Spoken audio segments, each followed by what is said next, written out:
الشيطان الرجيم بسم الله الرحمن الرحيم. Assalamualaikum warahmatullahi wabarakatuh. Jahiliyah. Istilah jahiliyah atau ada juga yang menyebut dengan kata jahiliyah pakai Y adalah berasal dari kata bahasa Arab al-jahiliyah yang berarti kebodohan atau tidak memiliki pemikiran. Dalam pengertian klasik, istilah jahiliyah merujuk pada periode masa dan kondisi masyarakat Arab sebelum kedatangan Islam. Masa yang penuh dengan kekejaman dan kekerasan ketika bangsa Arab tidak memiliki aturan hukum, nabi, dan kitab suci yang diwahyukan. Dengan kata lain, jahiliyah sering diterjemahkan sebagai zaman kebodohan, mempunyai konotasi sebagai suatu masa paganisme atau kemusyrikan sebelum manusia menerima dan mengakui keesaan Tuhan atau mengetahui hukum sakral Tuhan.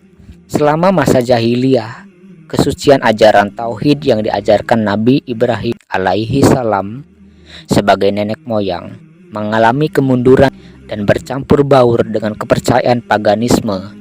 Hal ini tercermin dari banyaknya berhala yang dijadikan perantara menyembah Tuhan. Dalam Al-Quran, surat Az-Zumar ayat 3 diungkapkan bahwa berdasarkan pengakuan orang yang berlindung kepada selain Allah, berhala-berhala mereka tidak untuk disembah, tetapi untuk perantara dalam hubungan mereka dengan Tuhan. Mereka yakin bahwa manusia tidak dapat berhubungan langsung dengan Tuhan dan harus ada perantara. Maka diciptakanlah berhala. Di sekitar Ka'bah terdapat sekitar 360 jenis berhala, dan di antara berhala yang paling besar dan mereka hormati adalah Hubal. Sementara berhala lain yang mereka anggap sebagai anak perempuan Tuhan adalah Lata, Uzza, dan Manat. Lihat Quran Surat An-Najm ayat 19-21. Pada periode jahiliyah ini, masyarakat Arab digambarkan sebagai masyarakat yang tidak adil. Adanya penindasan terhadap kelompok lemah, baik secara sosial maupun ekonomi, dan pembunuhan terhadap anak perempuan. Mereka menganggap anak perempuan hanya membawa aib dan keluarga. Lihat Quran Surat An-Nahl ayat 58-59. Ajaran Islam yang dibawa Nabi Muhammad SAW merombak dan memperbaiki adat kebiasaan masa jahiliyah. Selama 13 tahun di Mekah dan 10 tahun di Madinah, Nabi SAW membersihkan kepercayaan paganisme masyarakat dan meletakkan dasar Islam dan tatanan kehidupan. Kemusyrikan, kekejaman, dan kekerasan yang telah membudaya dalam masyarakat jahiliyah diganti dengan kepercayaan tauhid, kasih sayang antar sesama manusia, dan kelembutan. Walaupun demikian, tidak semua hal atau adat yang berlaku pada masa jahiliyah itu diubah dan dihapuskan oleh Islam. Islam tidak menghapus hukum jahiliyah yang mengandung kemaslahatan dan secara prinsip tidak bertentangan dengan ajaran Islam. Penerimaan hukum jahiliyah terjadi dalam bidang sosial, bukan ibadah apalagi akidah, dan juga harus sesuai dengan prinsip mendatangkan kemaslahatan dan menolak kerusakan. Misal, hukum jual beli barter antar barang sejenis atau tidak sejenis itu dianjurkan dan dibenarkan oleh Islam.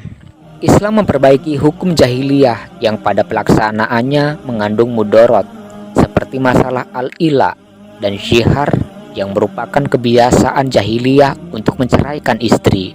Ketika Islam datang, keduanya tetap diakui, tetapi pelaksanaannya diperbaiki sehingga tidak merugikan istri. Jadi dalam masalah rumah tangga, Islam menegakkan hak-hak istri tanpa menghapus sama sekali kebiasaan jahiliyah. Contoh lain, Islam juga tidak menghapus praktek adopsi, tetapi dengan tegas melarang menasabkan anak angkat tersebut dengan orang tua angkatnya. Sebab kebiasaan jahiliyah itu menasabkan anak angkat kepada bapak angkatnya. Islam memerintahkan agar hubungan nasab anak angkat dengan orang tua kandungnya tetap dipertahankan. Dalam hal ibadah, Islam memperbaiki amalan-amalan haji yang diselewengkan dari ajaran Ibrahim alaihi salam, yakni penyelewengan tujuan haji kepada menyembah berhala. Pada masa jahiliyah, mereka melakukan tawaf dengan cara telanjang. Demikian juga masalah kurban yang mereka persembahkan untuk berhala. Islam hadir untuk memperbaikinya, dan semua ibadah dimaksudkan hanya mengabdi kepada Allah. Dalam hal perkawinan, masyarakat jahiliyah membolehkan poligami tanpa batas dan sangat tergantung dengan kemampuan pihak laki-laki. Tetapi kehadiran Islam memberikan aturan main, yaitu memenuhi persyaratan yang tidak ringan, harus mampu berbuat adil dan tidak lebih dari 4 istri. Islam juga menghapus seluruh adat jahiliyah yang mengandung mudorot. Namun secara prinsip, penghapusan itu dilakukan dengan cara berangsur-angsur, sehingga tidak mengalami kesulitan bagi pemeluknya. Misal, larangan berjudi dan minum-minuman keras atau khamar. Pada awalnya dijelaskan bahwa perbuatan mabuk itu lebih banyak mendatangkan sisi negatif ketimbang positifnya. Lihat Quran Surat Al-Baqarah ayat 219. Lalu dilanjutkan dengan ayat yang menjelaskan larangan mendirikan sholat ketika sedang mabuk.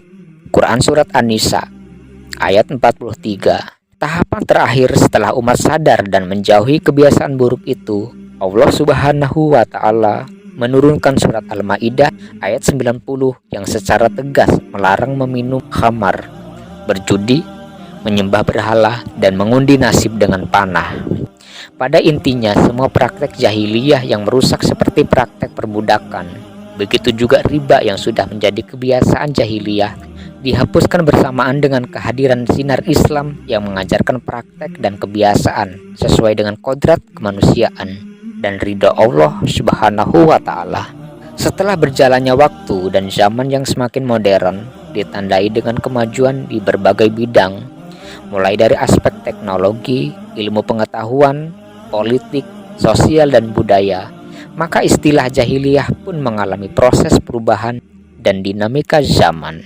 Bagi Syed Abu Al-A'la Al-Maududi, modernitas adalah barbarisme baru, atau barbar adalah istilah yang dipakai untuk kata bangsa perusak yang menggabungkan tata nilai, gaya hidup, teori politik, dan sistem pemerintahan yang tidak sesuai atau selaras dengan ajaran Islam. Dan hal ini disebutnya sebagai jahiliyah modern. Teori jahiliyah modern ini semakin populer setelah pertemuan-pertemuan Maududi dengan beberapa rekannya, antara lain Hasan al-Banna dan juga Syed Qutb. Di Mesir, teori jahiliyah modern ini mulai dikembangkan pada akhir tahun 1940-an. Jahiliyah baru ini bukanlah sesuatu yang berada di luar jangkauan, tetapi seringkali meracuni kehidupan tanpa dapat kita rasakan.